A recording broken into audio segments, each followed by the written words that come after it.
In a surprising development this week, anti-Hamas protests broke out across the Gaza Strip. Are they fake, or is this the major turning point in the war? Hi, I'm Hanan Lishinsky. Welcome to All Israel News. This is our news update. And this week I'll try to get into the protest that we saw against Gaza, against Hamas, in the Gaza Strip this week. And I saw some people saying that they're fake. I saw other people saying that maybe apparently not all of Hamas, not all of Gaza is for Hamas. Maybe not all Gazans are bad. So we'll try to parse out to try to understand what's going on here in the Gaza Strip this week.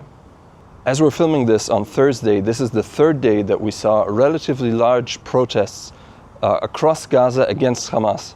Now it's important to say that we, throughout the war, throughout the now 1.5 years of war, we saw some smaller protests break out against Hamas, but these were localized and more in the scope of several dozen people.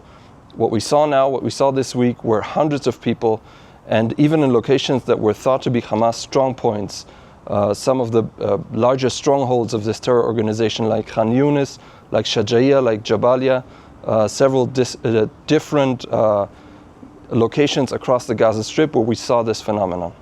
Now, of course, it's always hard to gauge the scope of such a phenomenon.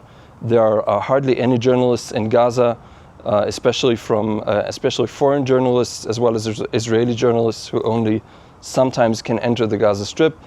So most of what we have is on social media. We have been seeing in the past couple of days that the Gazan social media, Palestinian social media, was abuzz with news, with footage, pictures from these protests.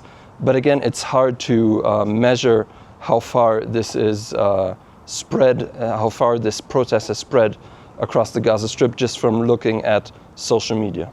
One of the most surprising developments of this whole thing, of course, is that there has been no violent crackdown so far.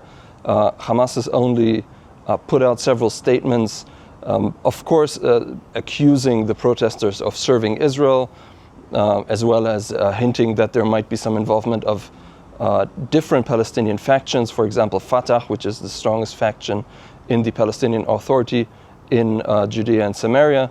But the most important thing so far is that there has been no violent crackdown by Hamas's internal security services against the protesters. One of the central questions in this whole issue, of course, is why now? As I mentioned earlier, there have been smaller protests throughout the past 1.5 years, but this now is the largest protest. It's, as I said again, it's not localized, it's spread across the Gaza Strip. It appears to be somewhat organized spontaneously through social media, for example, but there is no one large organization that has really taken the lead in this protest movement, which might be even more concerning to Hamas. Now, to explain why this has happened now, we would probably have to look at where we are now in the larger picture of the war. So after several months of ceasefire, where we saw the hostages, Israeli hostages, being released amid all of this theater, these large ceremonies that Hamas has put on, we're behind all of this. Israel has resumed its airstrikes and then ground operations in Gaza because Hamas has refused to continue to release the hostages. The negotiations are continuing behind the scenes over a potential resumption of either the ceasefire and hostage releases as we saw them in the last couple of months, but for now without result. So what we're having now is that Israel is striking in Gaza. It has eliminated large parts of the civilian administration of Hamas's leadership, who were not directly involved in military operations. And this might be one of the factors that the civil administration, so-called, of Hamas in the Gaza Strip is now heavily harmed. There have been several, even at the rank of what you could say was a prime minister in Hamas. So one of them was killed, and then his successor was killed several days after. So it might be the case that Hamas, for now, simply doesn't have the organization and is just scrambling to understand what has happened, as large parts of this civil administration have been decapitated, as I said.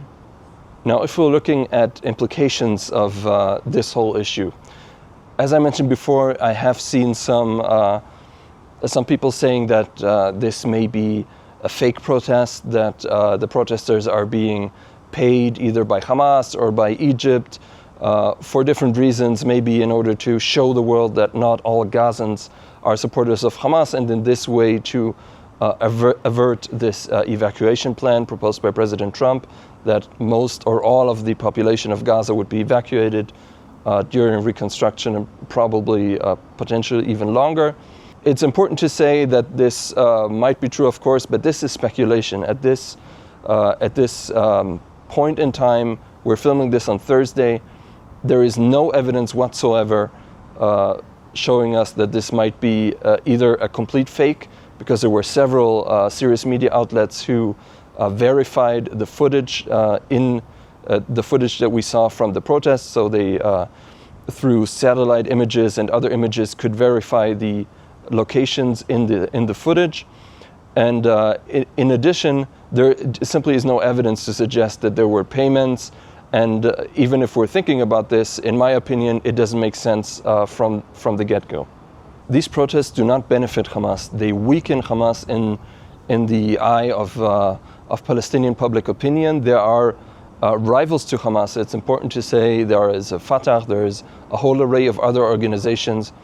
And when these protesters go around, as they apparently did, shouting out Hamas, we have enough of Hamas, this is very strongly weakening the position of Hamas within Palestinian society, especially Gazan society. And it's also important to note, of course, that Hamas would not have any need to pay protesters in order to influence the people of Gaza into not being evacuated or anything like that. Hamas can simply, by force, prevent Gazans, either the majority or maybe almost all of the people in Gaza, from leaving the Gaza Strip. It still has an internal security service, even if it may be in disarray. It still controls large parts of the Gaza Strip, because remember, the Israeli army is currently only has several areas of the Gaza Strip where it's present, and the whole, all of the rest of the Gaza Strip is still being controlled by Hamas, which has also been rebuilding its forces. So it is strengthening its control rather than weakening at the moment. So Hamas has no need to pay protesters, and again, there has been simply no evidence of this so far. Now, if we're looking at the other side of this, these protests will also not bring about the end of Hamas rule in Gaza. They will not be able, I can say this categorically, at the moment what we're seeing right now, these protests will not shake the rule of Hamas in Gaza. They will not collapse the Hamas regime. Protests would have to be much, much bigger, much more sustained, much more spread throughout the Gaza Strip than what we're seeing now. Again, I repeat, it is an important development what we're seeing. It's the first time that we are seeing this scope of protests in the Gaza Strip. It's an important issue, but this will not endanger the rule, the decade-long rule of Hamas in Gaza. And in conclusion, I know this might sound like I'm saying a lot of what this isn't, but I think, as I mentioned at the outset, since we don't really have inside information into what's happening in Gaza, most of what we can say at the moment is what these protests aren't, and what they don't symbolize and what they don't mean. So from my point of view, one of the most important things to realize is that even if these protesters are not paid by Hamas, even if they are at the moment demanding the end of Hamas rule over Gaza, it's crucial to understand that this doesn't mean that they are pro-Western. This doesn't mean that they are pro-Israeli. They are not, as far as we know at the moment, calling for the release of the Israeli hostages, much less acting to release the Israeli hostages. This doesn't mean that they are repudiating the radical Islamist, anti-Semitic, all of these adjectives, ideology of Hamas.